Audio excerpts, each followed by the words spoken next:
Leo Castro, represented by the International Models and Talent Agency, reading Sherlock Holmes, The Final Problem.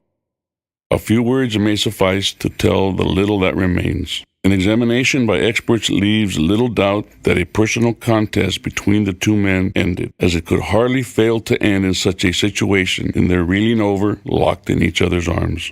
Any attempt at recovering the bodies was absolutely hopeless, and there, deep down in that dreadful cauldron of swirling water and seething foam, will lie for all time the most dangerous criminal and the foremost champion of the law of their generation. The Swiss youth was never found again, and there would be no doubt that he was one of the numerous agents whom Moriarty kept in his employ.